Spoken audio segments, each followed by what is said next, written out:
This is Dr. Farrah podcast studio, and today we are in conversation with Ali Fahad. Ali is Vice President Marketing at Jazz, and Jazz is number one telecommunication company of Pakistan, which has 75 million subscribers. Isn't it a big number? Wow, it's exciting. Ali is also LUMS MBA from the batch of 1997. So let's invite Ali to understand the secret sauce of Jazz. Welcome, Ali, to Hello, our Dr. Farah. podcast. Hello, Dr. Farah. Good to see you here, and thank you for having me over on your show. That's great. Thank you for joining us. So, Ali, there is a signature question which I ask to all my guests, and that is, who is Ali Fahad? How do you define him? Right. Off you starting off with a big one.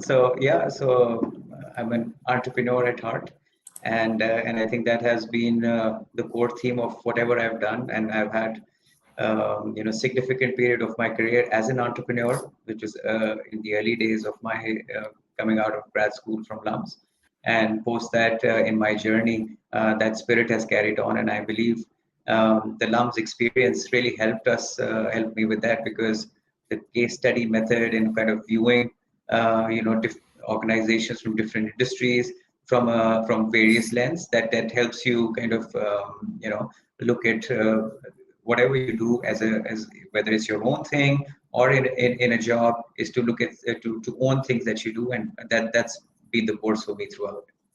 That's great. So I think this entrepreneurial at heart element is very important, especially in this era where everything is so unpredictable, and only entrepreneurs know how to make unpredictable to predictable.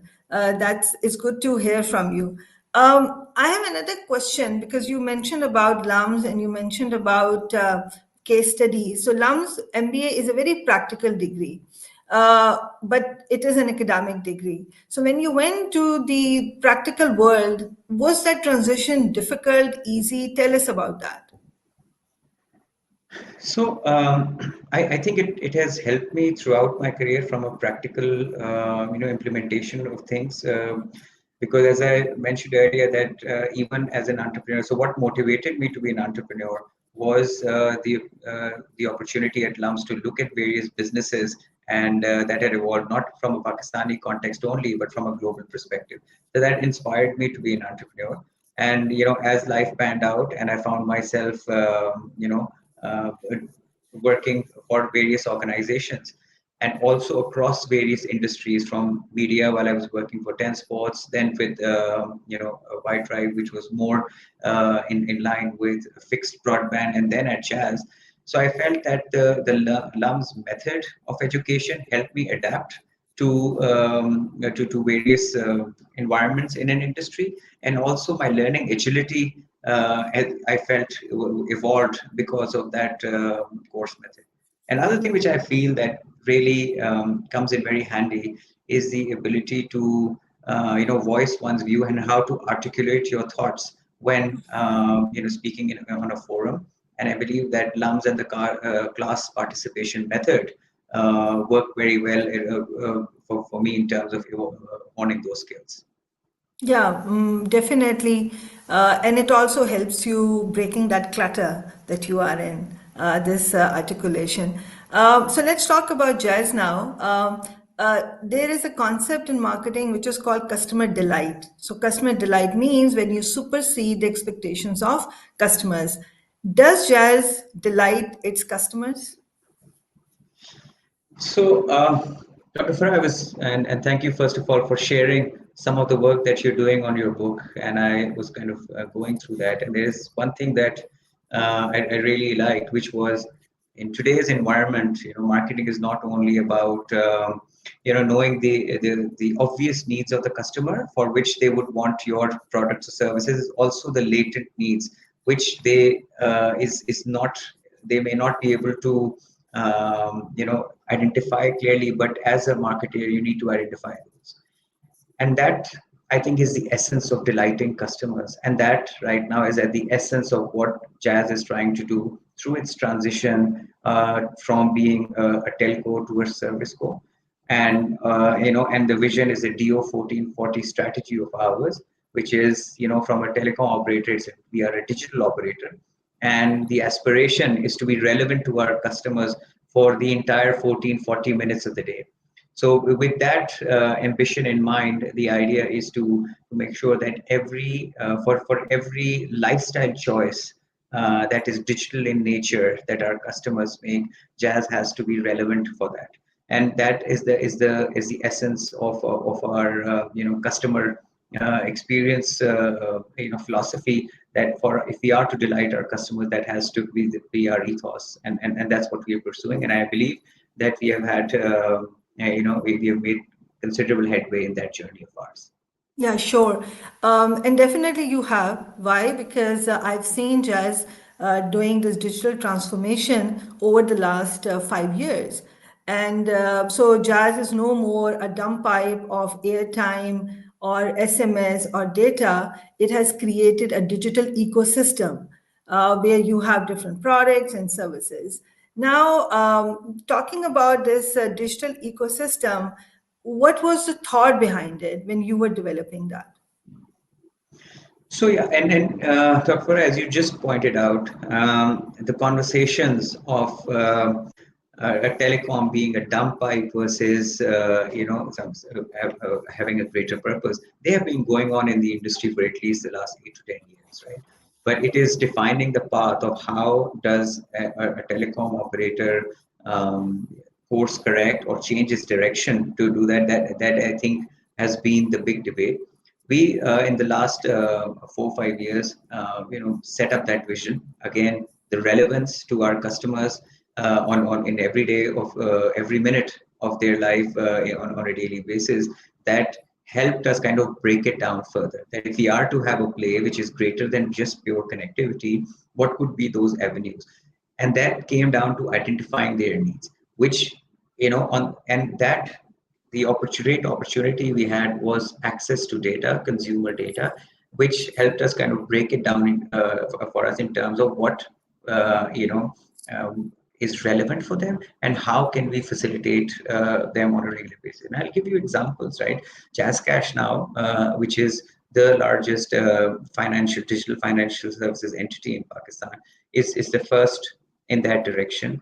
Tamasha, which started off as a small video streaming platform, is by far the largest video streaming platform. All live sports are streamed on Tamasha, along with a lot of other content, and the numbers are staggering in terms of choices of jazz as well as non-jazz customers. See, the idea goes beyond just jazz. The idea goes that if when we set our benchmark of a digital transformation for the country, and then obviously being a conduit of that, jazz has its commercial advantages of that. But the idea is not to kind of have a walled garden approach, that if we are taking an initiative and we are able to create a digital property which is which generally benefits the lifestyle of any Pakistani, this should not necessarily be restrictive for the telecom operator of choice. Yes, there will be clear advantages for Jazz customers using some of these independent digital services which we manage, but they would not necessarily be exclusively for Jazz customers. And the list kind of continues from Tamasha to Game Now, which is our gaming platform again, used by quite a few million Pakistanis here, and insurance and a lot of other services of utility that are out there. It's interesting. So you mentioned a few products and services. Which one is the most successful in your opinion? I'm sure every product is successful. They are your babies. But in your opinion, which is the most successful and why? So yeah, so you kind of made it easy for me by defining that they are all relevant. So listen, it's all about, I think, the core essence of how we manage our telecom business, how we put our price plans out there, and how we design our digital services goes down to customer segmentation. So where a service may be very relevant. So telecom as a core service is relevant to everyone whether it's Pakistan or anywhere in the world, right?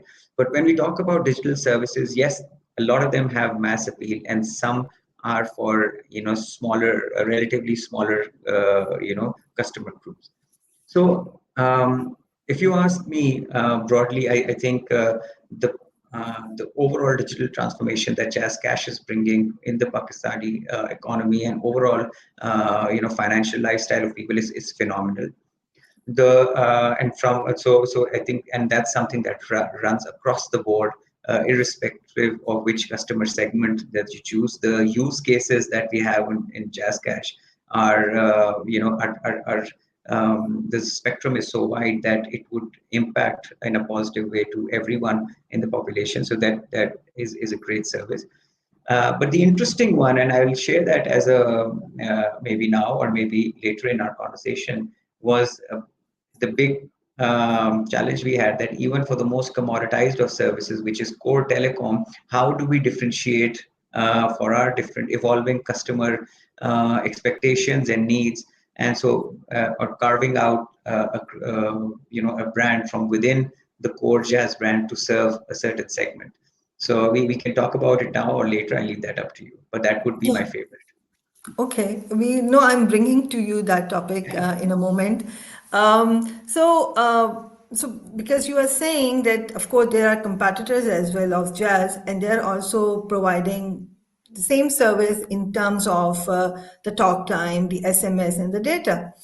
And there is a lot of customer hopping because you have different SIMs and then you can hop around given who is giving you the better service or perhaps the better price.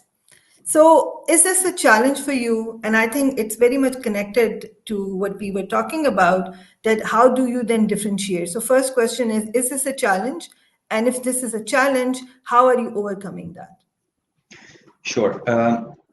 So yeah, you're right. This has been the biggest challenge that the industry has faced, because the switching cost is fairly low for customers, and the differentiation of service has been not that significant to necessarily hook a customer permanently to a service. This has been a challenge.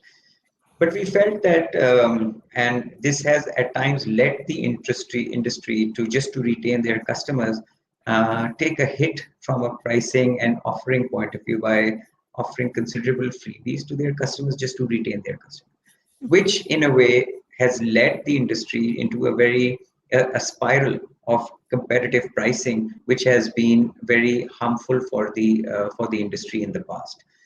Um, this is something that we took as a conscious call a couple of years ago, and last year, which was from an economic point of view, has been a troublesome one for our country, and we saw massive inflation, where we felt that any approach which means erosion of value or price is not sustainable for us or for any other company for that matter. So the clear direction we set ourselves was that pricing related competition was just not an avenue we're going to go for.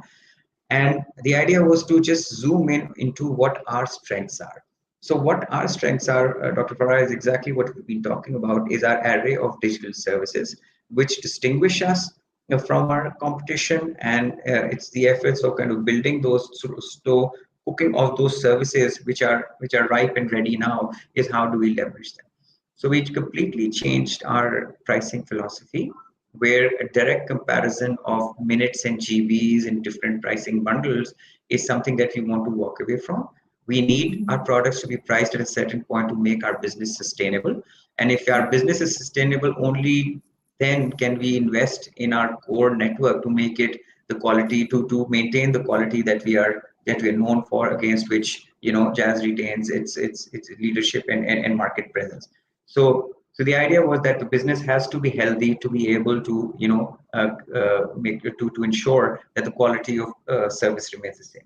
So from there on, our pricing strategy changed completely, and rather than just pricing based on minutes and GB, the idea was we introduced the concept of superpowers, right? So even though a customer, what they are buying is not only minutes and GBs, but they would have some services bundled into our core package which they are purchasing, and those services could be access to gaming, it could be insurance products, it could be whether it's your health insurance, handset insurance, whether it is access to Tamasha, which otherwise some customers have to pay for. The data on Tamasha would be free for customers who take those particular bundles. So and also there's music and a lot of other assets that we have. So you get one price point. So the customers don't now just compare the minutes and GBs and the price against that, but also the value which is packed into those price plans, just to kind of it to be a more holistic comparison than purely based on the unitary economics of Yeah. some of these variables. So as we are talking about pricing, so pricing is always a very difficult decision for the company, because just imagine that if you don't charge, let's say, 1 rupee, you let go the 1 rupee for jazz, that means 75 million. So pricing is like a huge decision. So how it, because it's a tricky decision, I'm sure the decision making process would be also complex. But for our audience, if you could tell us that how what is your mentor of pricing? How do you do pricing? So you're absolutely right. Pricing is a critical area in our overall marketing mix. So first thing is that, as I kind of alluded to in my previous comment as well, that direct competitive pricing is an equation which is not a sustainable method, right? If competitor X has priced it at a new product at a certain price, just to kind of get to attract customers at that price point, you offer a discount. That's not a sustainable model, because it's a never-ending story. In the end, the net value creation is zero, right? So now the new pricing mechanism is, yes. So we need to look at our so the first starting point is, how are the customer needs evolving for core services like data and voice, right? Now, so we have our customer user journeys, behaviors, and based on that, we determine what our price plans look like. Now, the most common price plans that we have, the most popular ones, are hybrid bundles, which is a combination of X number of GBs, a few minutes, SMSs, and obviously, as I was speaking, there are some digital services packed with that. But these are the core ingredients of a bundle. Now, how much resource goes into each bundle depends on the segment that bundle is targeted towards, and that is driven through our segmentation strategy, where we kind of micro segment different customer pools, look at what their usage behavior is, what are they using those data slash the resources on, and their voice behavior, and we craft those bundles. And when we communicate to those potential customers, the choice of medium for communication is relevant to their usage behavior, and also the marketing message is geared for their usage behavior as well. Now, in that entire context, what that does is that takes away the comparative industry pricing element, or at least minimizes the significance of that. Otherwise, the primary decision driver for pricing was, how is a particular product bundle priced at across the industry. Now, with that, it was one always had to be a little, pass on more value, which meant that the next operator would feel that they need to pass on more value, bringing the price down. So now, what this does is this helps us price almost in isolation. What that does is that, given the market leader, we have an advantage and a strong brand. It had an advantage that even in certain cases where, from a direct comparison point of view, we are slightly more expensive than the others, the combined value of the stronger network, the coverage footprint, the brand, and all the other digital services that come along with that makes the complete jazz, let's just say, proposition more exciting than some of the competing ones. Right. We are talking about exciting things. So recently I saw your advertisement of rocks. So it's pretty much rock star. I agree with you. Vibe hai usme. So let me play the video first, and then I'll ask you the questions. All right. So let me switch to video.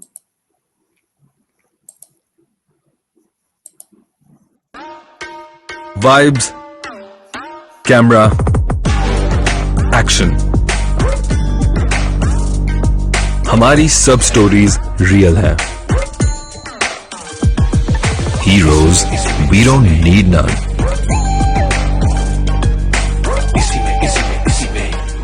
हम खुद main characters हैं.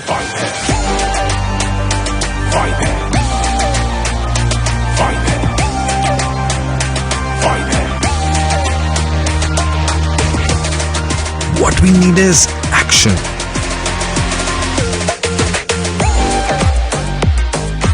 Some reaction. बात बस इतनी सी है boss.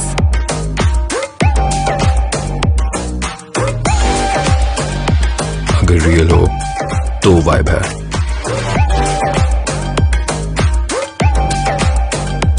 Rocks, vibe है. Download now, become a rock star. Quite an interesting ad. I really liked it. Thank you. We will talk about the segmentation as well, but I'm not wrong. This is for Generation Z. Am I right? That's correct. Digital natives. So I generally talk about it that Generation Z is not that age bracket. Actually, it's a mindset. This ad might resonate with so many people outside that Generation Z age bracket as well. So I will ask you a couple of questions because it's quite intriguing for me. How did you come up with the idea of this ad? How did you make it? What were the challenges? But I'll come to these questions later.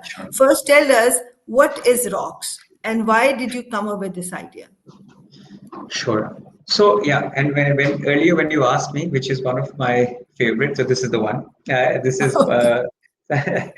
so the idea was very.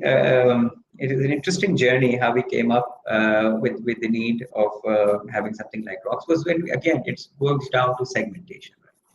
So in a segmentation exercise, we were looking at different customers, and when we look at customers, we look at not just their usage behavior, we also look at where are they recharging from, what are they recharging, how do they react when they have a problem with their network, how and cross map that with the NPS/brand health ratings that we are getting from different customer segments. So during that exercise, Dr. Farrah, what we saw was there was this where a lot of things were relevant in terms of what we were communicating, how we sell. They were relevant to about a significant chunk of our customers or across. They were like green check marks across most of the segments. There was this one segment which was they had neutral views to our communications. They could not relate to it. They felt that they don't go to the franchise or the retailer to recharge. They don't call our call center to complain or to find out queries. In fact, they would recharge through a digital channel. They would rather call a friend to check how to solve a problem related to any of their communication needs. And also in terms of their brand loyalty. So yes, they were hardcore telecom users without any clear preferences for an operator. So so that overall telecom experience was very commoditized for them. But when we look at their usage behavior, they were avid users of gaming. They were avid watchers of media on digital means. Food Panda was like a go-to app for them, and they were seeking discounts, and different ride-hailing services very popular with them. So you mapped their usage or rather digital behavior. So whenever we talk about telecom and packages, we talk about the core thing is the telecom offering, and all the bells and whistles are there to support it. The concept of ROCKS, that it's a lifestyle app with telecom built in, right? So the primary thing is that all your lifestyle choices, we bring them to you. So for example, a Food Panda, say a voucher, which is a monthly subscription one, which is kind of Panda Pro voucher is built in, which otherwise would cost significant amount of money to get. Few rides of Kareem are built in. There are new deals coming from high-end fashion retailers coming in every day. Your TV streaming is built in. Your gaming experience, Game Now is built in. Music, which is Bajao, which is our music app, is built in. And there are tons of other deals which are coming in, deals in restaurants and all. And all of that, and along with all of that, you have a healthy chunk of data and a few minutes which are packed in, right? So you get that one sign on, and you're set for all your digital and telecom needs. So that's the concept behind Rocks. So we felt, and as you said, the Gen Z and the digital native is a mindset. All of these digital services are supposed to give us convenience. They are people who are, quick to realize the value that they bring for them and kind of make them part of their usage behavior. So that's the that's a segment that we look with, that we choose to address, because we feel that this segment normally are the earliest to adopt, and everyone else then follows, right? If you Yeah. go to any digital app, that has been the journey. Like whether we look at Tamasha or JazzCash, it was a small chunk of customers, and then suddenly it caught on, and now we're looking at tens and 20, like 20 odd million watching TV, a cricket match on Tamasha concurrently, right? And same goes for JazzCash. It runs into tens into millions of users. So we feel that's where we are on the journey with Rocks as well. Yeah, quite a fantastic journey. Then I'm coming back to my earlier questions. This particular advertisement that we have seen, how did you come up with this particular idea? And then what were the challenges that you faced while developing this whole concept? So, in terms of developing the concept, there weren't many challenges. The whole idea with the whole methodology used was, we felt that as a marketing team, it's very hard to differentiate between your what your preference is and your gut feeling and what data is saying, right? And this kind of reminds me of something that I read in your papers as well, right? The distinction between what the gut says and how can you resist that temptation and be totally data driven. Yeah. So even though I hadn't read it by then, but still that's the approach that we took here, is that to just keep ourselves out of the creative process entirely, right? Ourselves means the marketing team or agency. So we had this pool of people whom we felt were just the right age profile and behavioral choices that they had, and get them to suggest and brutally critique anything that from a creative point of view, even from a proposition point of view, that we recommended to them. And I'm talking about here, so let's just say A-level students to college students to young professionals, and not just KLI based. You'd have them in some relatively smaller towns as well. But again, people who displayed that behavior.